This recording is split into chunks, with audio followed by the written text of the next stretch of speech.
We will be mostly discussing the XRP chart in this episode. Brad Garling stablecoin house pillow. Without further ado, how about we get right in and look at the chain and transactions from all of their testing. In the last 24 hours, Bitcoin has dropped 34% to $64.80, Ethereum has gained 1.1% to $2,768, and USDT and USDC have both returned to their dollar pegs as XRP. Although it briefly flipped USDC earlier today, it is now back down to 61 cents. It's up 68% over the last 24 hours, and it's still green. The market cap for all cryptocurrencies combined is $2 trillion, or $278 billion. From here, where are we going to go?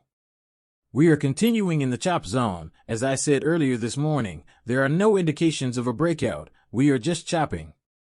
I understand that it is thrilling to see green, as well as rising prices for XRP and Bitcoin.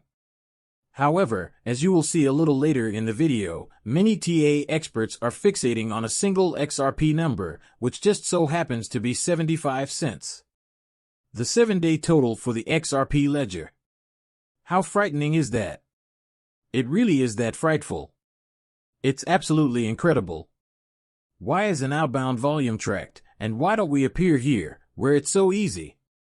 Our products are not directly minted by minting websites. Our minting site and storefront look like any other Amazon store.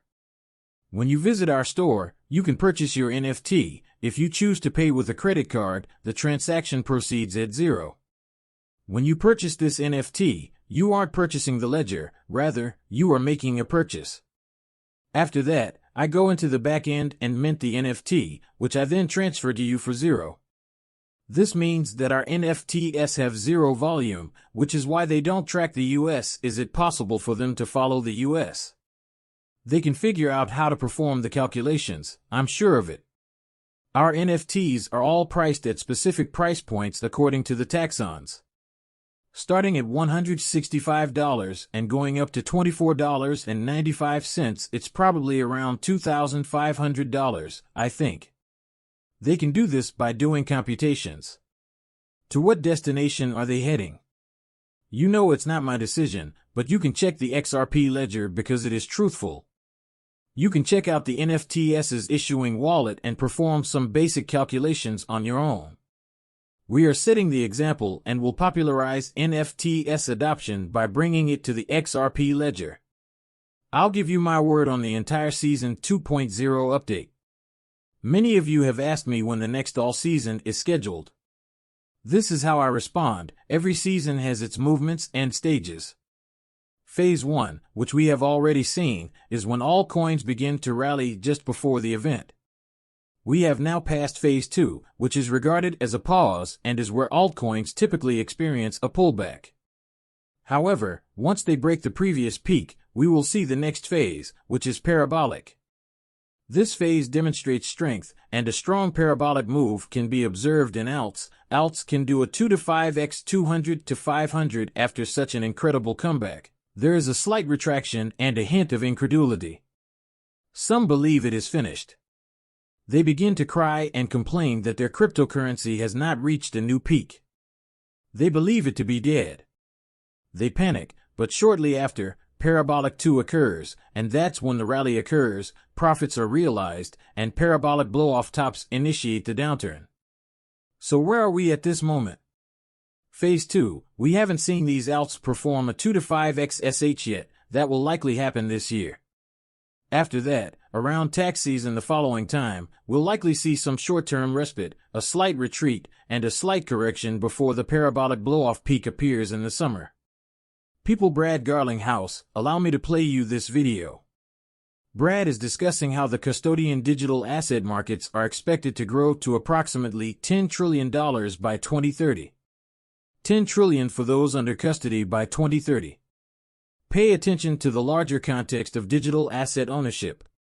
Is anticipated to reach about $1 trillion by 2030. Thus, it goes without saying that users will want a place to keep their assets, a secure location to keep them, a way to move them, smooth on-off ramps, and even a tokenization engine. When we first spoke, I remember being on the phone with one of the world's biggest top 10 banks, as well as a bank. This is related to some of the work that Ripple is doing regarding central bank digital currencies, or CBDCs. We believe that many components come together, and we already have them.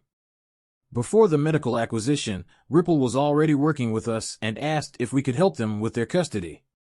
Since we weren't in a position to do that, we considered the synergy that would allow us to tell that current Ripple customer, hey, look at this.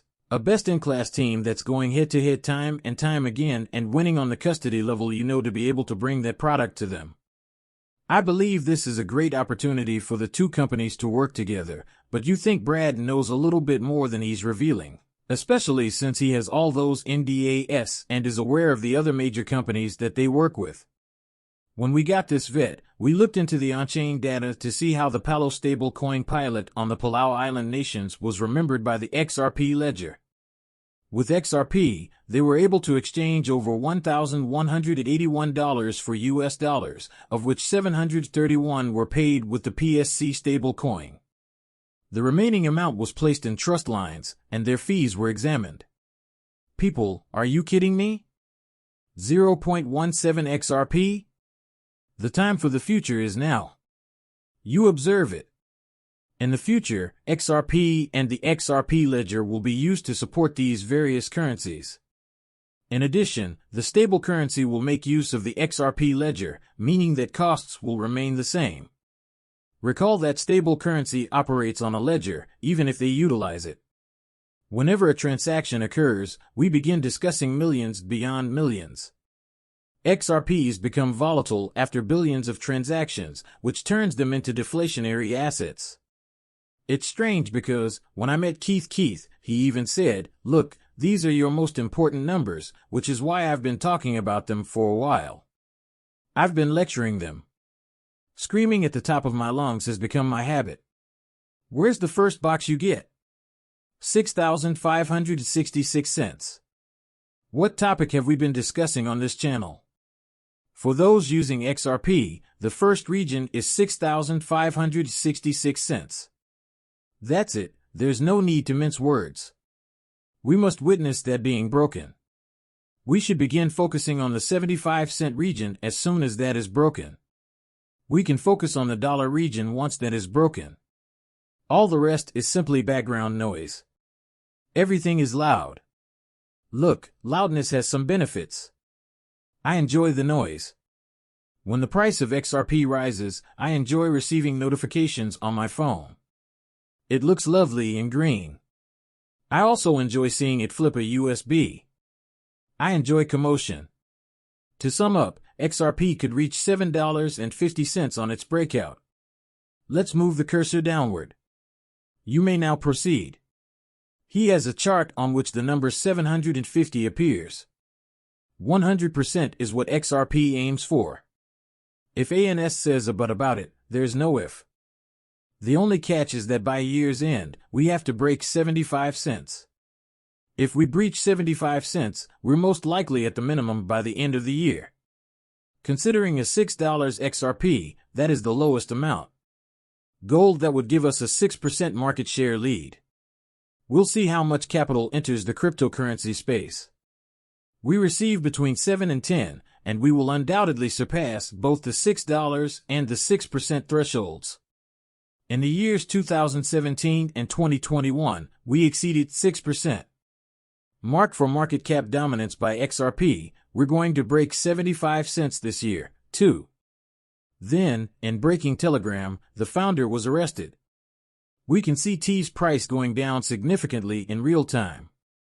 They arrested him because, essentially, they're saying that Telegram is open to everyone and anyone and that he's not really taking any kind of security measures to make sure that everything is nice and smooth running through Telegram.